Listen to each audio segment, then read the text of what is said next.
Hello friends, मैं हूं सन्मय प्रकाश और आप देख रहे हैं यूट्यूब चैनल सरकारी जॉब न्यूज़। ये 22 और 23 अक्टूबर 2020 के इंपॉर्टेंट करंट अफेयर्स क्वेश्चन है। पीडीएफ अवेलेबल है विद नोट्स, एमसीक्यू है फ्री में। इस वीडियो के डिस्क्रिप्शन में मिल जाएगा या आप इसे वीडियो खत्म होने से ठीक पहले मेरे बगल में जो डाउनलोड का लिंक आता है वहाँ से ले सकते हैं। शुरू करते हैं और पहला क्वेश्चन बहुत इंपॉर्टेंट है। केंद्र सरकार ने लोकसभा और विधानसभा उम्मीदवारों की अधिकतम खर्च सीमा कितना प्रतिशत बढ़ा दिया है? आंसर होगा 10%, 10%। ओके, देखिए चुनाव आयोग के सुझाव पर केंद्र सरकार ने ये फैसला लिया और किसने नोटिफिकेशन जारी किया? तो कानून मंत्रालय ने नोटिफिकेशन जारी किया है हाल ही में। और वजह बताई गई कि कोविड-19 है और इसकी वजह से कैंपेनिंग में खर्च ज़्यादा हो रहा है। तो कितना खर्च कर पाएंगे अब उम्मीदवार? देखिए इस तरह के क्वेश्चन हमें ध्यान में है, कई बार आ चुका है तमाम एग्जामिनेशंस में, इसलिए इम्पॉर्टेंट हो जाता है। तो लोकसभा चुनाव में अब अधिकतम खर्च सीमा 77 लाख रुपए हो गई है। पहले कितनी थी? 70 लाख रुपए थी लोकसभा चुनाव में अधिकतम खर्च सीमा। और विधानसभा चुनाव में कितनी खर्च सीमा हो गई है? तो 30.8 लाख रुपए। ओके, अधिकतम खर्च सीमा कितनी है अब विधानसभा चुनाव में? तो 30,80,000 रुपये। और इससे पहले कितना था? 28 लाख रुपए। ओके, तो इसे जो बिहार विधानसभा चुनाव हो रहा है, इसके अलावा जो लोकसभा के कुछ उपचुनाव हो रहे हैं, मध्य प्रदेश में उपचुनाव हो रहे हैं विधानसभा के, तो वहाँ पर एक तरह से ज़्यादा खर्च करने की अनुमति मिल गई है। और इससे पहले कब ये खर्च सीमा बढ़ाई गई थी चुनाव के दौरान की, लोकसभा और विधानसभा की? तो वह 2014 में बढ़ाई गई थी। ओके, आगे बढ़ते हैं। उससे पहले चुनाव आयोग की बात कर लें। मुख्य चुनाव आयुक्त कौन है? सुनील अरोड़ा। और 2 चुनाव आयुक्त होते हैं, और कौन कौन है? राजीव कुमार और सुशील चंद्रा। अगला क्वेश्चन लेते हैं। दुश्मन के रडार की पकड़ में नहीं आने वाले यानी स्टील्थ और एंटी सबमरीन तकनीक से लैस भारत में बना कौन सा युद्धपोत वॉरशिप 22 अक्टूबर 2020 को इंडियन नेवी में शामिल हुआ है? इंपॉर्टेंट क्वेश्चन है। आंसर होगा आईएनएस कवरत्ती। ओके, क्या है? आईएनएस कवरत्ती। तो किसने इसको कमीशन किया यानी शामिल किया? तो सेना प्रमुख यानी थल सेना प्रमुख एमएम नरवणे, उन्होंने इस एंटी सबमरीन युद्धपोत को नेवी में शामिल किया। वहाँ पर नेवी चीफ भी मौजूद थे। ओके, अगला क्वेश्चन लेते हैं इसी से रिलेटेड और उसमें डिटेल बताएंगे इसके बारे में। क्वेश्चन होगा आईएनएस कवरत्ती, उसका निर्माण किस प्रोजेक्ट के तहत हुआ है? इंपॉर्टेंट क्वेश्चन है। आंसर होगा प्रोजेक्ट 28। Okay, project 28। देखिए विशाखापट्टनम के नेवल डॉकयार्ड में इस प्रोजेक्ट 28 के तहत इसको कमीशन किया गया है। इस जो शिप वॉरशिप है इसको, और किसने इसको तैयार किया, बनाया किसने? तो कोलकाता की garden rich ship builders and engineers ने, उसने ये तैयार किया है। तो ये जो प्रोजेक्ट 28 है उसके तहत 4 वॉरशिप बनाए गए हैं अब तक। कौन कौन से? INS Kamorta, INS Kadmatt, INS Kiltan और आईएनएस कवरत्ती। ये आईएनएस कवरत्ती चौथा युद्धपोत है। ओके, वॉरशिप है। तो इसके बारे में जान लेते हैं आईएनएस कवरत्ती क्या है। मेरे बगल में आप फोटोग्राफ भी देख रहे हैं। तो इसमें देखिए ऐसे सेंसर लगे हुए हैं जो पनडुब्बी का पता लगाकर उसका पीछा करने में सक्षम है, उसको मार गिराने में सक्षम है। आमतौर पर पनडुब्बी को इसलिए खासियत होती है कि वो समुद्र के नीचे होता है और रडार से बच जाता है कई बार, लेकिन ये जो युद्धपोत है उससे पनडुब्बी भी नहीं बच सकेगा दुश्मन का। ओके, इसके अलावा पोत को एक सेल्फ डिफेंस क्षमता से भी लैस किया गया है ताकि अगर कोई हमला होता है तो खुद को बचा सके। और ये जो सेल्फ डिफेंस क्षमता है वो आधुनिक है। ओके, और लंबी दूरी के अभियानों के लिए भी बहुत इम्पॉर्टेंट इसको बनाया गया है। और 90% जो उपकरण इसमें लगे हुए हैं वो इंडियन भारतीय है। और इसके जो सुपर स्ट्रक्चर के लिए इसके कार्बन कंपोजिट का उपयोग किया गया है, जो कि भारतीय पोत निर्माण के इतिहास में बहुत बड़ी सफलता मानी जा रही है। और ये पोत जो है यानी वॉरशिप है, परमाणु, रासायनिक और जैविक युद्ध के दौरान भी काम कर सकेगा, उनसे निपट सकेगा। ओके, और इसमें अत्याधुनिक हथियार, रॉकेट लॉन्चर, हेलीकॉप्टर, सेंसर, ये सब इसमें लैस है। तो यहाँ सवाल उठता है कि ये नाम क्यों पड़ा कवरत्ती, INS कवरत्ती। सबसे पहले बता दूँ INS का फुल फॉर्म क्या होता है, इंडियन नेवल शिप। ओके, ये होता है INS। और कवरत्ती क्यों नाम पड़ा, तो कवरत्ती नाम का एक पहले जहाज़ था जो 1971 के युद्ध में जो पाकिस्तान से हुआ था और उसमें हम लोगों ने बांग्लादेश को आज़ाद करवाया। तो उसमें एक बेहतरीन भूमिका निभाई थी, किसमें, ऑपरेशन ट्राइडेंट में, जिसमें कि कराची का जो वहाँ तेल का भंडार था वहाँ पर आग लगा दिया गया था, वहाँ उसको विस्फोट कर दिया गया था। तो उसमें भी एक इम्पॉर्टेंट भूमिका निभाई थी। बहुत सारे युद्धपोत थे उसमें, उस कार्रवाई में, तो INS कवरत्ती का भी नाम लिया जाता है उसके लिए। तो उसी नाम को फिर से यूज़ किया गया है। और आपको बता दूं कि कवरत्ती जो है वो लक्षद्वीप की राजधानी भी है। ओके, तो इसलिए भी नाम रखा गया था लक्षद्वीप के राजधानी के नाम पे भी। ओके, चलिए इंडियन नेवी की बात हो रही है, इंडियन नेवी में ये शामिल हुआ है। तो नेवल चीफ कौन है, एडमिरल करमवीर सिंह, एडमिरल करमवीर सिंह। अगला क्वेश्चन ये भी इम्पॉर्टेंट है, भारतीय वायुसेना की पहले महिला अधिकारी का नाम बताएं जिनका निधन 18 अक्टूबर 2020 को हो गया। इंडियन एयरफोर्स की पहली वुमेन ऑफिसर कौन है, आंसर होगा doctor Vijaya Lakshmi Ramanan. Okay, doctor Vijaya Lakshmi Ramanan, ये नाम आप ध्यान रखना। वो इंडियन एयरफोर्स में विंग कमांडर के पद पर रह चुके हैं, तो इसलिए पूरा नाम उनको कैसे कहेंगे, wing commander retired doctor Vijaya Lakshmi Ramanan.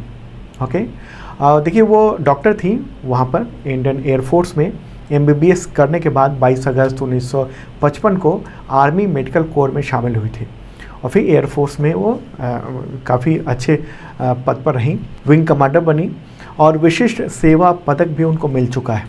Okay, विशिष्ट सेवा पदक। और फरवरी 1979 में वो रिटायर्ड हुई थी एयरफोर्स से। तो इंडियन एयरफोर्स के अभी चीफ कौन है, air chief marshal Rakesh Kumar Singh Bhadauria, Rakesh Kumar Singh Bhadauria. अगला क्वेश्चन लेते हैं, उससे पहले बता दूं कि 2020 का करंट फोर्स अवेलेबल है जनवरी से सितंबर तक का, हिंदी और इंग्लिश दोनों लैंग्वेज में है, जो आपके तमाम एग्जामिनेशन में काम आएगा। और बता दूं कि MCQ है, करीब 1000 से ज़्यादा MCQ है, 1200 से ज़्यादा, और उसमें डिटेल नोट्स दिए हुए हैं ताकि तमाम जो भी एग्जामिनेशन है, चाहे UPSC हो, चाहे रेलवे का हो, चाहे SSC का हो, JEE का हो, जो SSC का होने वाला है उसमें भी काम आ सकता है, तो ज़रूर देखना डिस्क्रिप्शन में। अगला क्वेश्चन, किस राज्य ने अक्टूबर 2020 में CBSE को राज्य में मामलों की जांच के लिए जो दी जाती है आम सहमति, उसको वापस ले ली है, आंसर होगा महाराष्ट्र। महाराष्ट्र ने वापस ले लिया। इसका मतलब ये होगा कि अब किसी भी मामले की जांच के लिए CBI को, यानी नए मामले की जांच के लिए राज्य सरकार से अनुमति लेनी पड़ेगी CBI को। ओके, हालांकि जो पहले से जो मामले चल रहे हैं, इंक्वायरी चल रही है, उसमें कोई दिक्कत नहीं होगी और सेंट्रल गवर्नमेंट के जो भी एम्प्लॉय हैं अगर उन पर इंक्वायरी होगी तो भी राज्य में कोई दिक्कत नहीं होगी, लेकिन राज्य से रिलेटेड अगर कोई मुद्दा है तो परमिशन लेनी होगी। तो क्या है ऐसा मामला, क्यों परमिशन ली जाती है? देखिए दरअसल क्या है कि CBI जो है वो दिल्ली विशेष पुलिस स्थापना अधिनियम द्वारा बनी हुई है, उसके द्वारा शासित होती है, उस अधिनियम के द्वारा। तो इसके तहत ये है कि अगर राज्यों में जांच करना है तो राज्य सरकार की सहमति अनिवार्य होती है, उसमें है। और चूंकि CBI के पास केवल केंद्र सरकार के विभागों और कर्मचारियों पर अधिकार क्षेत्र है, तो वह राज्य सरकारों के कर्मचारी या किसी राज्य में अगर हिंसक अपराध भी होते हैं या कोई भी मामला होता है तो तभी वो जांच कर सकती है जब तक कि वो राज्य सरकार इसकी सहमति दे दें। और आपको बता दूं कि पश्चिम बंगाल और राजस्थान जैसे कुछ राज्य हैं जो ऐसा कदम उठा चुके हैं, पहले ही CBI को जो आम सहमति दिया हुआ था पहले से, उसको वापस ले चुकी है। ओके, तो अब ये भी कर रही है। दरअसल इसके पीछे एक घटना भी हुई है। क्या हुआ है कि पिछले 6 अक्टूबर को एक FIR दर्ज की थी मुंबई पुलिस ने, और उसमें आरोप लगा था मुंबई पुलिस ने कि रिपब्लिक TV सहित 3 चैनल जो हैं वो TRP में हेर फेर करते हैं, पैसे देते हैं और TRP बढ़ा लेते हैं उसके थ्रू। ओके, तो रिपब्लिक TV ने इस मामले में हाई कोर्ट का दरवाज़ा खटखटाया था और उसके उनके वकील ने कहा था कि CBI को ये पूरी इंक्वायरी दे दी जाए। तो ये मामला हाई कोर्ट में चल ही रहा था। इसी बीच में क्या हुआ कि उत्तर प्रदेश में एक FIR दर्ज हुआ लखनऊ में एक थाने में अज्ञात चैनलों के नाम पर कि TRP में हेरफेर की जा रही है, कुछ ऐसे आरोप लगे। और इस मामले को उत्तर प्रदेश सरकार ने सीबीआई को ट्रांसफ़र कर दिया। तो एक तरह से महाराष्ट्र सरकार का ये कहना है कि एक तरह से पूरे मामले को वो सीबीआई अपने हाथ में लेना चाहती है और इशारा यही है कि शायद इसी वजह से ये सीबीआई की जो आम सहमति है इंक्वायरी करने की उसको वापस ले ली गई है। तो महाराष्ट्र की बात हो रही है, मुख्यमंत्री कौन है? उद्धव ठाकरे और गवर्नर भगत सिंह कोश्यारी। अगला क्वेश्चन है रेड लाइट ऑन गाड़ी ऑफ, ये अभियान जो है वो किस केंद्र शासित प्रदेश ने शुरू किया है? आंसर होगा दिल्ली। अब बढ़ते प्रदूषण को रोकने के लिए ये अभियान शुरू किया गया है। अभी हाल ही में 21 अक्टूबर को मुख्यमंत्री अरविंद केजरीवाल ने ये अपील की है कि जैसे ही रेड सिग्नल अगर दिखाई दे तो अपने वाहन को ऑफ कर दें ताकि जो पॉल्यूशन है वहाँ पर वो कम हो। तो दिल्ली की बात हो रही है, दिल्ली की मुख्यमंत्री मैंने बताया अरविंद केजरीवाल और उपराज्यपाल कौन है? Lieutenant governor Anil Baijal. अगला क्वेश्चन है पुलिस स्मृति दिवस कब मनाया जाता है? आंसर होगा 21 अक्टूबर। क्यों मनाया जाता है ये दिवस? देखिए क्या हुआ था कि 1959 में तिब्बत क्षेत्र की सीमा की निगरानी जो है भारतीय पुलिस के हवाले थी। तो उसमें से पुलिसकर्मियों की कुछ टीम जो है वो लापता हो गई थी और उनकी तलाश में 20 पुलिस वाले की टुकड़ी निकली तो चीन ने उस पर गोली चला दी थी और उस हमले में 10 पुलिसकर्मी शहीद हो गए थे। तो उसी की याद में ये दिवस मनाया जाता है। ओके, कब की बात है? 1959 की बात है ये। आगे बढ़ते हैं, अगला क्वेश्चन लेते हैं किस राज्य सरकार ने केंद्र सरकार के 3 नए कृषि कानूनों को निष्प्रभावी करने के लिए विधेयक पारित किए? इंपॉर्टेंट क्वेश्चन है। केंद्र के कानून को निष्प्रभावी करने के लिए मतलब उसको प्रभाव न आए इसके लिए विधेयक पारित किया। आंसर होगा पंजाब। 20 अक्टूबर को पंजाब विधानसभा में विशेष सत्र बुलाया गया था और 3 नए कृषि विधेयकों को इसमें पारित कर दिया गया और इसके साथ ही विधानसभा ने केंद्र सरकार के कृषि उपज संबंधित जो कानून थे जो बने थे उसको भी खारिज कर दिया। ओके, तो ये जो 3 कानून है उसके बारे में बताते हैं आपको। वो क्या है कि जो तीनों कृषि कानून था उसको ही एक तरह से खारिज करने की ये की गई है। हालांकि पंजाब राज्य को इस कानून को बनाने के लिए मतलब विधानसभा से पास हो गया, इसके बाद राज्यपाल फिर उसके बाद राष्ट्रपति से सहमति लेनी पड़ेगी। तो किन किन कानूनों को खारिज करने का विधेयक पास किया है? तो जैसे केंद्र सरकार का कानून है कृषि उत्पाद व्यापार और वाणिज्य संवर्धन और सुविधा कानून 2020, कृषक सशक्तिकरण व संरक्षण कीमत आश्वासन समझौता और कृषि सेवा पर करार कानून 2020 और आवश्यक वस्तु संशोधन कानून 2020। तो ये 3 कानून थे जिस पर काफ़ी अभी हंगामा चल रहा है। किसान जो है विरोध कर रहे हैं। पंजाब में, हरियाणा में 1 महीने से ज़्यादा हो गए हैं विरोध कर रहे हैं। उनका कहना है कि एक तरह से जो पूंजीपतियों और कॉरपोरेट घरानों के हाथ में ये चला जाएगा इस कानून की वजह से, जो कृषि क्षेत्र है वो। तो पंजाब की सरकार का ये कहना है कि उसी वजह से हमने किया। तो केंद्र के कानून को निष्प्रभावी करने के लिए राज्य ने क्या किया? देखिए इसको समझना होगा क्योंकि ये कॉन्ट्राडिक्टरी है। ओके, कि केंद्र के कानून को क्या राज्य बदल सकता है? देखिए इसको समझने के लिए ये जानना होगा कि भारतीय संविधान में ये स्पष्ट किया गया है कि संघ और राज्य किन किन विषयों पर कानून बना सकते हैं, किन किन विषयों पर उनका अधिकार है कानून बनाने में। और संविधान में इसके लिए 3 सूचियाँ हैं, आपको पता होगा। एक संघ सूची, वो विषय जिन पर केंद्र सरकार को कानून बनाने का एक अधिकार है। एक है राज्य सूची जिस पर राज्य सरकारें कानून बना सकती है और एक है समवर्ती सूची जिन पर राज्य और केंद्र दोनों जो है वो कानून बना सकती है। तो संविधान के अनुच्छेद 254 यानी 254(2) में ये स्पष्ट रूप से लिखा हुआ है।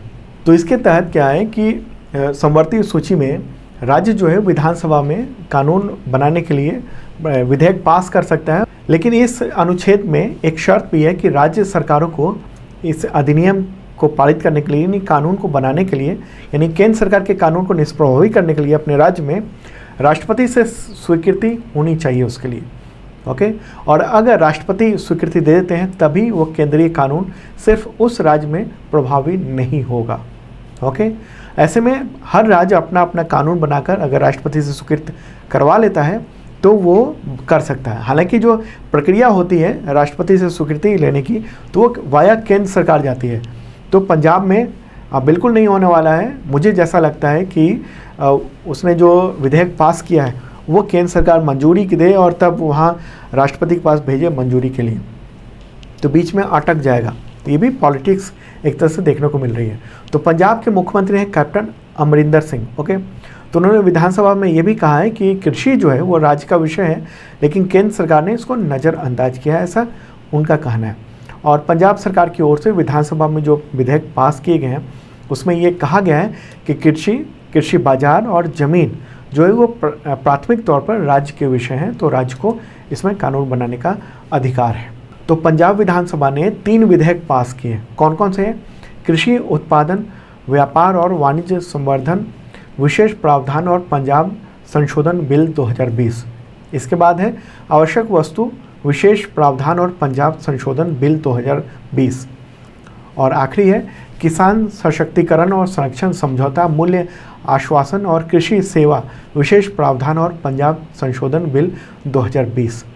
तो ये सब जो है वो विधेयक पास किया गया है। और इसमें यही सब है कि जो खरीदार गेहूं या धान का न्यूनतम समर्थन मूल्य से कम में खरीदेगा या नहीं खरीदेगा उस यानी MSP पर, तो उसको सज़ा दी जाएगी, ये है उसमें। और इसमें APMC अधिनियम 2016 जो था उसको यथास्थिति बहाल करने की बात की गई है। और केंद्र के कानून का उल्लंघन करने वालों पर कोई दंडात्मक कार्रवाई नहीं होगी, ये प्रावधान इसमें दिया गया है। तो कई सारे प्रावधान हैं जो कि केंद्र सरकार के जो 3 कानून हैं एग्रीकल्चर के, उसको एक तरह से बाईपास करते हैं। ओके, तो ये आने वाले वक्त में थोड़ा डिस्प्यूट भी होने वाला है सेंटर और स्टेट के बीच में। पंजाब की बात हो रही थी, मुख्यमंत्री कौन? अमरिंदर सिंह और गवर्नर VP सिंह बदनौर। अगला क्वेश्चन लेते हैं। पुस्तक है पोर्ट्रेट ऑफ पावर, ये किसकी आत्मकथा है? आंसर होगा NK सिंह। कौन है वो? 15वें वित्त आयोग के यानी 15th फाइनेंस कमीशन के चेयरमैन, अर्थशास्त्री भी हैं और IAS रह चुके हैं, उनकी ये बुक है। अगला क्वेश्चन लेते हैं। जरीना रोशन खान, उनका निधन हो गया 19 अक्टूबर को, तो किस लिए जानी जाती थी, क्या थी वो? आंसर होगा TV एक्ट्रेस। ओके, और ये एक सीरियल है जैसे ये रिश्ता क्या कहलाता है, इसके अलावा कुमकुम भाग्य, तो में काफ़ी चर्चित रही थी। कार्डिक अरेस्ट की वजह से उनका निधन हो गया है।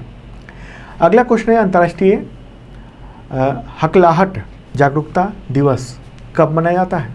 आंसर होगा 22 अक्टूबर। ओके, हकलाने की समस्या भारत के करीब 1.5% लोगों में है और एक तरह से जागरूकता फैलाने के लिए इसको आयोजित किया जाता है। 2020 की थीम क्या है? शब्दों की यात्रा, लचीलापन और वापसी, ये है थीम। अगला question, Sheikh Russel international air rifle championship 2020 के 10 metre air rifle women category में किस भारतीय महिला खिलाड़ी ने गोल्ड मेडल जीता है? आंसर होगा इलावेनिल वलारिवन। ओके, थोड़ा नाम कठिन है, ये हैं, इन्होंने जीता है। ओके, और ये आयोजन हो रहा है कहाँ पर? बांग्लादेश में। 6 देश शामिल हो रहे हैं इसमें, Bangladesh, Bharat, Japan, Korea, Indonesia और भूटान। तो उसके निशानेबाज वहाँ हिस्सा ले रहे हैं। अगला क्वेश्चन है, पार्ले एग्रो ने अपने फ्रूट्स प्लस फिज पोर्टफोलियो बी फिज, उसका ब्रांड एम्बेसडर किसे बनाया है? आंसर होगा प्रियंका चोपड़ा। तो प्रियंका चोपड़ा को इसका ब्रांड एम्बेसडर बनाया गया है। ओके, अगला क्वेश्चन लेते हैं। LG इलेक्ट्रॉनिक्स ने अपने LG सिग्नेचर जो उनका ब्रांड है उसका ब्रांड एम्बेसडर किसे बनाया है? आंसर होगा Lewis Hamilton. Okay, Lewis Hamilton को बनाया गया है। तो दोस्तों ये था इंपॉर्टेंट करंट अफेयर्स। कैसा लगा ज़रूर बताना। PDF अवेलेबल हो गया है मेरे बगल में, डाउनलोड का है, इस पर क्लिक कीजिए, डाउनलोड कर लीजिए, या डिस्क्रिप्शन से भी डाउनलोड कर सकते हो, वहाँ और भी PDF अवेलेबल है।